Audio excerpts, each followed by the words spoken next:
kamaráti, stretávame sa pri mimoriadnej relácii, mimoriadnom dieli relácie Kamilom po Európe. Dnešný moderátor nie je nikto iný ako osvedčený Rio Pareč, ktorý natočil už niekoľko takýchto videí. Momentálne som vo Francúzsku, je 6. januára Troch kráľov a ja sa musím cunotrepať.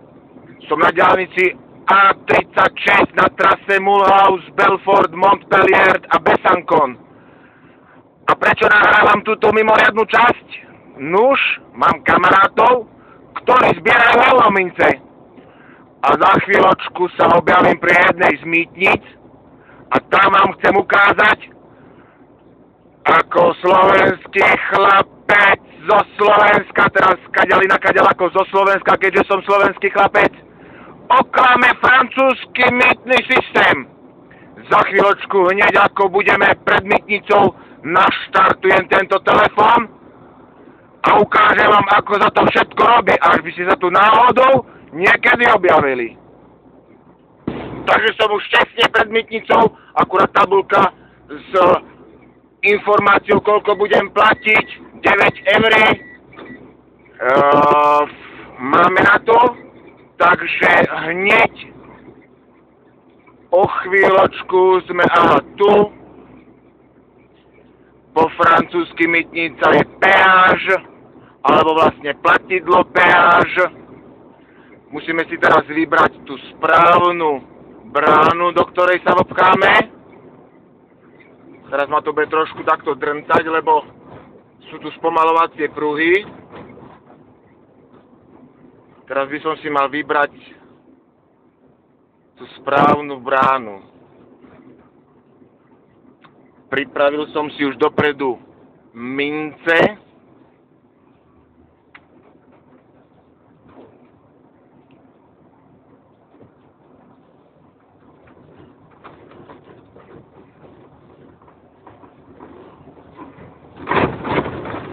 A teraz sa sem vopchať, zmestiť.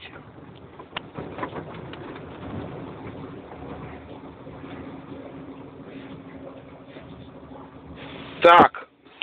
Som tu, berem peniaze,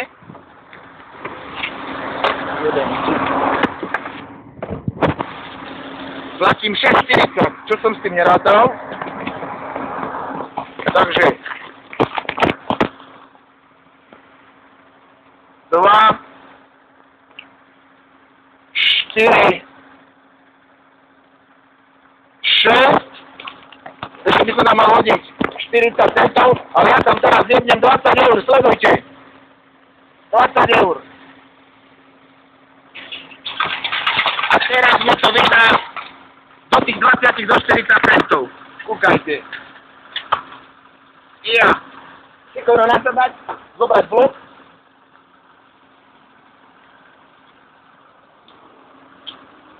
Nasadať. Peniaze nechám všetky tu.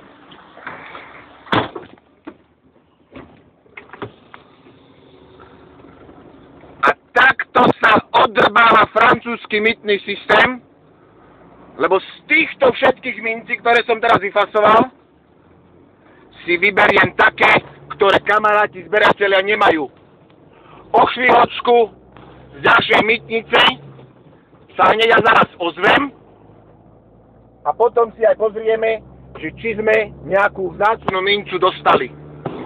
Takže čas pokročil, asi o pol hodinku sa opäť ozývam. No, teraz prichádzam k mytnici ďalšej, ale toto nebude taká mytnica, kde sa vyberajú peniažky. Tu si prevezmem iba taký tiket, ukážem vám ako. A ten tiket potom vrátim pri najbližšom výjazde. Tam zase spravíme kešovicu.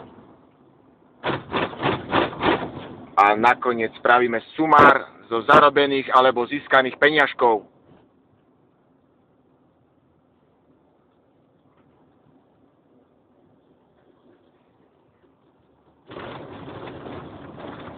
Musím otvoriť okno.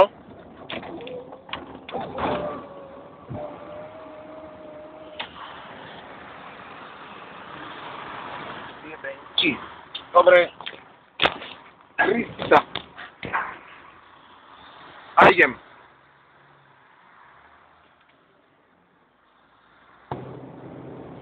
No a takže už prichádzam teraz k tej spomínanej mýtnici, kde budem posledný krát platiť.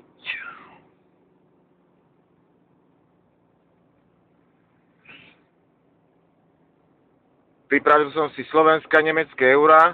Predpokladám, že by som mal platiť 11 eur, tak ako aj predtým som si myslel, že 9, ale asi majú dneska nižšie ceny, nakoľko je aj tu sviatok.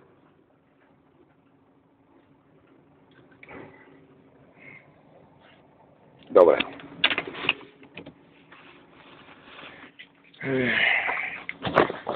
Tiket.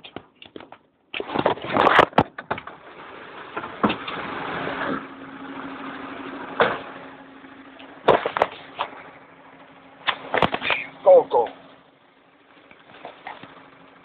8. 2, 4, 6,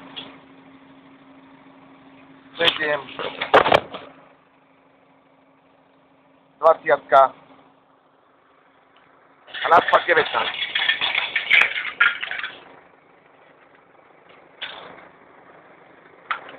Tiket.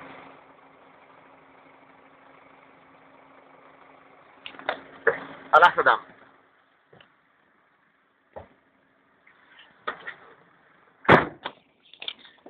Tu je, ježiši, tu je hneď také malé parkovisko. Tak to tu odstavím.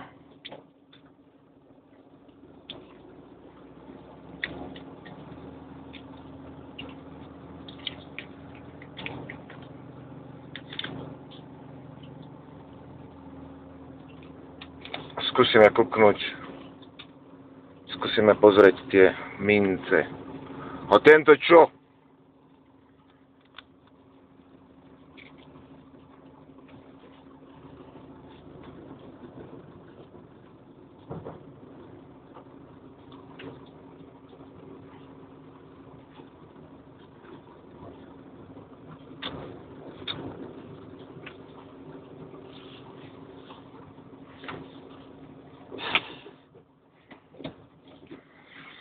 No dobre.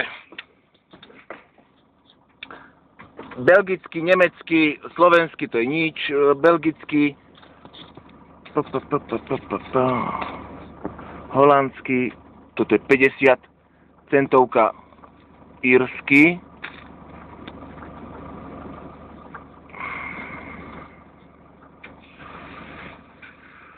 Takže máme tu holandský, belgický, francúzsky, neviem, či to je asi dobre vidieť, nie je to vôbec dobre vidieť. Tu je írsky, nemecké, belgický, francúzsky, 2 talianské. No žiaľ, tentokrát mi nič nenadelilo, mám tu ešte 50 centov rakúskych, toto je belgický. A to je asi tak všetko, no. Tentokrát bez pamätných mincí, minulý mesiac boli asi 3 alebo 4. Tak snad na budúce. Záverom by som chcel pozdraviť mojich drahých kamarátov zo Slažian, hlavne dievčence, a aj Pana a Dušana, ktorých som nepozdravil, alebo vlastne nespomenul ani raz počas tejto špeciálnej relácie. Takže pri ďalšej relácii opäť dovidenia, do počutia.